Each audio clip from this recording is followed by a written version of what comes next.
I am Linda van Tilburg for National Security News, and I have Jay Kaplan, the co-founder of Synack, in the National Security News studio with us today.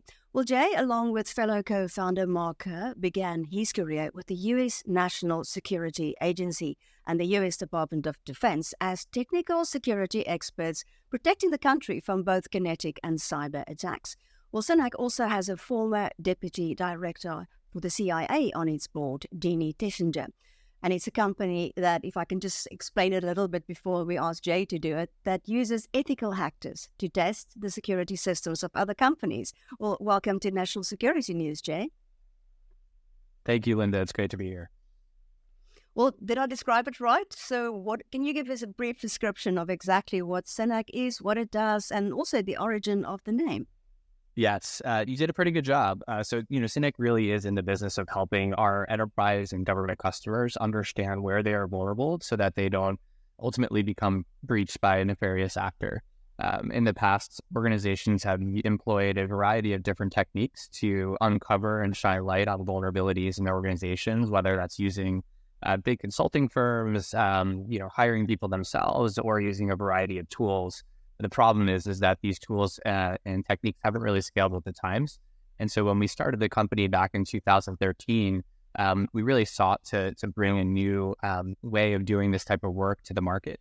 And we take much more of a crowdsourced approach to the problem, which is very differentiated in the market. And we leverage this worldwide network of freelance ethical hackers in over 100 countries around the world. And we securely connect them to our customers through our platform, instilling control, visibility, and trust into that entire process along the way. I think this really has been a game changer for many different industries. We work across financial services, healthcare, different insurers, and as I had mentioned, we do a lot of work with the federal government, including the Department of Defense. In terms of the name, Synack's origin actually comes from the TCP/IP three-way handshake. So when two computers make a connection with each other, they exchange a series of packets, including a synchronized and an acknowledged packet, abbreviated to Synack. If you're a technical networking geek like myself, that obviously makes a lot of sense. If you're not, you probably will pronounce the company name right. Okay, and these ethical hackers, you say they're freelancers. How many do you have? So we right now have just over 1,600 fully vetted freelance ethical hackers in the community. Again, from a variety of countries, over 100 countries around the world. And the advantage that you get by using such a diverse pool of ethical hackers is different TTPs, techniques, tactics, and procedures to uncover the vulnerabilities across our customers. Typically, when a customer engages with a consulting firm, you get one person. They come in for a 2-week period, they send you a report, and then you go and remediate the findings. In our world, by having 50 to 100 security researchers assigned to a project at once, it led us to just higher efficacy and better results. It also enables us to operate much more continuously across our customer base, rather than it being more of just a point-in-time dynamic, which doesn't really align to how customers are updating their application environments and how dynamic their infrastructure and cloud environments are today. Well, you mentioned a couple of your customers. You mentioned that you say the Department of Defense, and who else? We work with over 20 federal agencies today, both civilian and defense. We are also working across the IC, and then a variety of customers on the commercial side, mostly enterprise, Fortune 500, Global 2000 type of customers. We're not at liberty to mention, most of our customers by name, just given the sensitivity of the work. But these are customers that have big scale challenges, big problems, spinning up security assessments and penetration tests with their existing other vendors. And we offer them a solution to give much more scale than what they were used to previously. So how does it work? Does a company contact you to test their cyber defense systems? Do you provide them a time frame? Say, tell them you're going to be in the system from Monday at 9 o'clock to Friday at 5 o'clock. So we have multiple products that basically are matched to the customer requirements. But our most significant product, and I think evolution in this space, is our continuous offering. We call it Synack 365. And that enables customers to actually get continuous testing across their web application, mobile applications, API endpoints, and network infrastructure assets on a continuous basis. And this is pretty unprecedented in the space, because what this means is that our ethical hackers are constantly on top of changes in these environments and retesting to find new flaws that might have been introduced. In the old model, the old way of doing this, typically you're doing this once a year, over a 1 to 2 week period. Problem is, as soon as that application environment is updated, those results are kind of stale.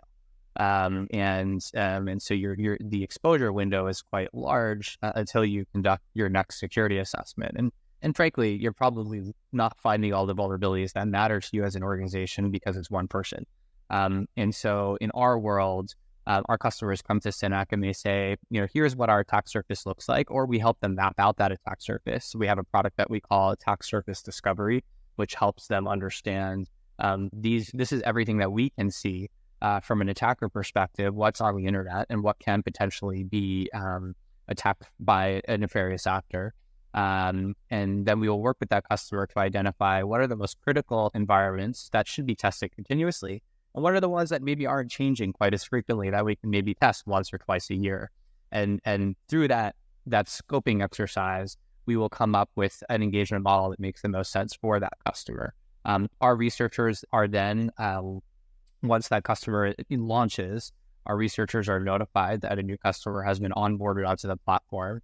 And the researchers that have expertise on the specific technology that those customers are leveraging will basically they're able to sign up to access that particular customer and start performing testing. It is a very controlled exercise, though. Our security researchers are conducting their work in a virtual environment in the cloud that Synack owns. So we are very much in the business of making sure that there's a lot of security control and visibility baked into the solution, which gives, very sensitive type of customers like government customers comfort knowing that we are kind of in the middle of everything. So what do you find percentage-wise or numbers-wise? Is there something like a company or agency or organization that is watertight, or whatever your term is that you use? I would say almost 100% have something. And I think this is just the nature of the industry, right? There's no solution out there that gives any company 100% cybersecurity. It's just not possible. But we at Synack believe we give as close to that 100% as you possibly can have because of the sheer numbers. It's a numbers game. When you have more researchers ultimately looking for problems, you're going to find more problems. And so even huge customers that have undergone many security assessments in the past, there are findings practically all of the time. What's really interesting, though, is the maturity curve that you see in these customers. When we start engaging with most of our customers at the beginning, we find a lot. But as that customer becomes more mature, it's through year 2, 3, 4, we have customers that have been with Synack for 10 years. Obviously, those findings will wane, but there will be blips. When those customer environments are being updated, they might introduce a new flaw. When there's a new zero-day vulnerability that is introduced, which means basically a type of vulnerability that no one's ever seen before, and then, it is exposed in the wild. We want to make sure we shine light on those type of issues for our customers as well. So that, I think it's a really important reason why, just because you get to a mature state, you have to continue testing. Security vulnerabilities will never be 100% remediated in any environment, not in the foreseeable future. Has AI had an impact? Has it made companies more vulnerable? We hear quite a lot about AI. So who benefits from it, companies or hackers? I think AI is a topic that everyone is paying attention to today. I think from the perspective, we look at AI from a few different lenses. So one, AI implementations at major organizations have introduced a new class of vulnerabilities that now need to be tested. So, obviously for AI to work, you need to train the model on a lot of data.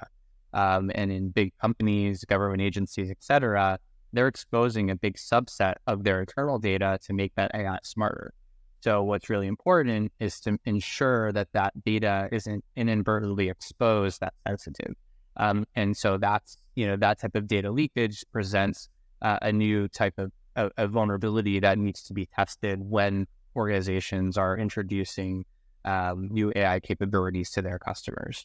But perhaps more importantly for us, it's how can we better utilize AI to be more effective at finding vulnerabilities. And right now, it really our focus is being more efficient as a business, leveraging the AI, through for customer engagement. So whether that's scoping and making sure that customers are defining the work that we're doing in a comprehensive manner, whether it's adjudicating vulnerabilities to determine legitimacy or to determine if they are duplicates.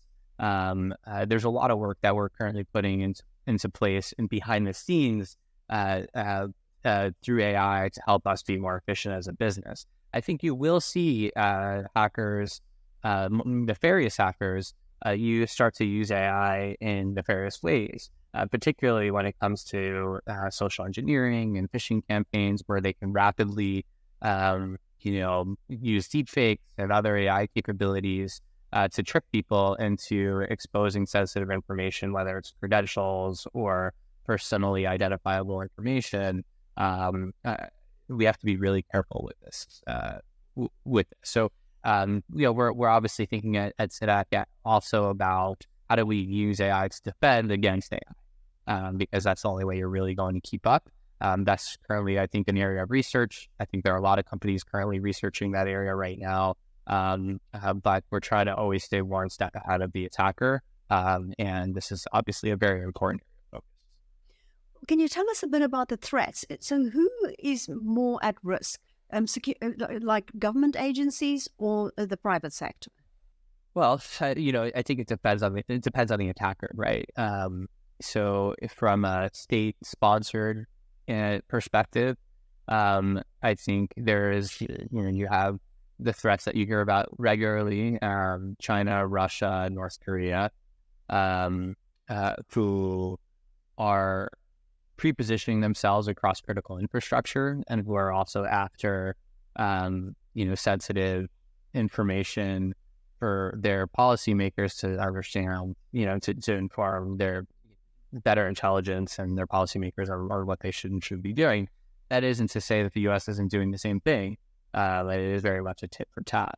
But I think we're also in a world where we're defending against crime syndicates, because major organizations today are getting ransomware very regularly, meaning that their computers are being locked up and exposed to attackers who are gaining money by launching successful attacks. You have cyber liability insurers that are now paying these ransoms. And so the more that they are paying, the more that it is exacerbating the problem. And I think we're not going to see that die down anytime soon. And I think that exposes pretty much any commercial organization to an attack, because there's money to be made, then the attackers will continue to target. So I think it really, there definitely are different threat actors and groups, different techniques that they will employ, some way more basic than others. Obviously, when you start talking about state-sponsored attacks, they get much more sophisticated. When you talk about attacks on commercial organizations, generally speaking, they're pretty simplistic. And just given that the security is not as solid as the government agency investments. But look, I think we are certainly not seeing the attack and threat landscape decline right now. In fact, I think it's getting worse, and even getting more stealthy in some respects. So we're not even seeing the attacks in a lot of cases. And I think that's making solutions like Synack, where you're much more proactive about plugging vulnerabilities and holes, much more important. Could you give us an example of a cyber attack? Is it possible for someone to hack you and steal your information without you knowing it? So, I mean, I think a very basic example would be a phishing campaign. I mean, we hear about it all the time where someone sends a malicious link to someone inside the organization. They think it's real. They click the link. It prompts them for their credentials. They type in their credentials, and that ends up going directly to the hacker on the other side. Very simplistic, right? It's not really even a security vulnerability. It's really just taking advantage of humans being tricked. And that, in a lot of cases, can potentially lead to access to the internal network. And if that network is not secured properly, that means that person can now pivot from that one user's machine to many other systems that give them more and more access. So it's really just getting that foothold into the network that becomes so paramount for an attacker. Depending on the security of that organization, once they have that foothold, it's kind of game over. So now to your second question, can this happen undetected? Absolutely, and it happens all of the time. Like I was mentioning, a lot of these attacks are getting much more stealthy. It's becoming harder and harder for some defensive capabilities and endpoint solutions that are looking for these successful attacks to find when someone is successfully able to access the network. I think AI is also making some of this possible to become more stealthy. And so I think the best thing we can do is trying to prevent those attacks from happening in the first place successfully. So not only training our employees and training people to be vigilant about clicking links from people that might not be real, and always questioning, is this something that looks fishy to me? But also making sure that there aren't vulnerabilities at the front door that enable a bad actor to gain access. Very basically, we have to be doing everything. We have to cover everything from education to penetration testing and everything in between to just make our most critical organizations and the companies we rely on every single day that much more resilient to these types of attacks. Jay, this concept of an ethical hacker, did they start off as, unethical hackers?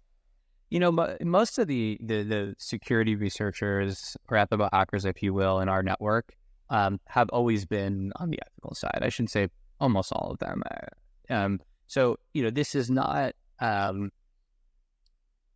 the way that we operate is not necessarily new. There are ethical hackers that have been working for good their whole lives, whether they started in the information security space or not. Some of them started as software engineers, and then they moved into security. Some started as infrastructure engineers, but for the most part, these are all people who have been trained in this field, whether self-trained, they've gone through university, they've been trained in other government agencies. That's really where myself and my co-founder and CTO we learned what we learned.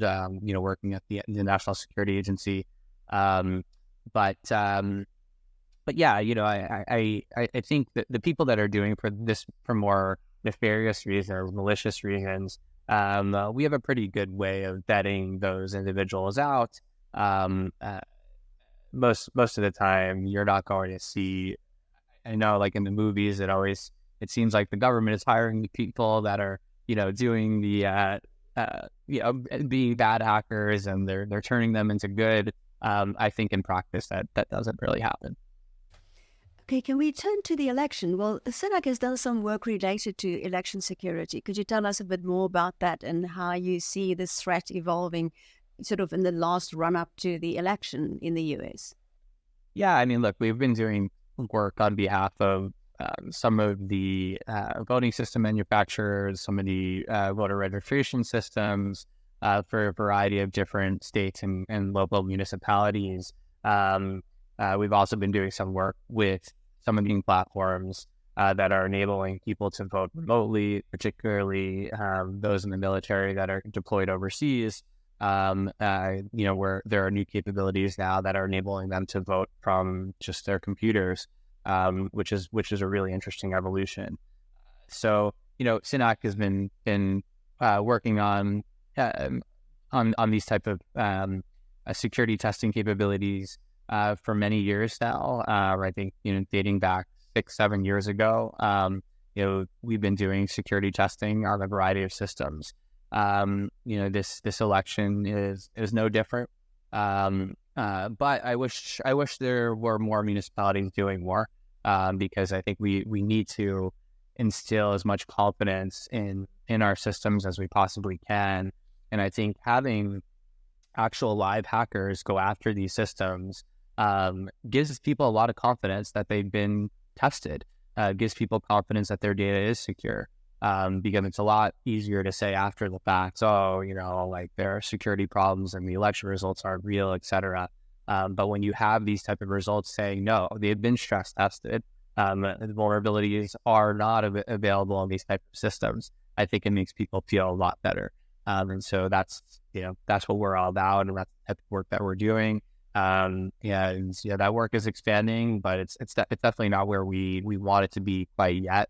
We're hoping to be much more comprehensive across all of the states, given that a lot of the states are using different systems than other states. Some of them, it's both, I think, a challenge, but also a blessing in disguise, because it's hard for a hacker to compromise the entire election system because every state is using something different. So, would it be right to say that you are actually helping to increase the credibility of this election, which was questioned at the previous presidential election? I think that would be an accurate statement, to an extent. Obviously, certain things were being questioned in the last election that have nothing to do with technical security vulnerabilities or flaws. It was more process oriented. So when people are questioning, election integrity and security, sometimes they don't necessarily mean from a technical standpoint. And those are the things we can't help with, unfortunately. But as it relates to technical security vulnerabilities, that's our entire business. Okay, well, how much of this election would be, just ballot papers, and how much would be where you come in? I mean, we're really focused on the systems themselves. So, for example, when you're registering to vote, is that registration system secure? Is the data secure?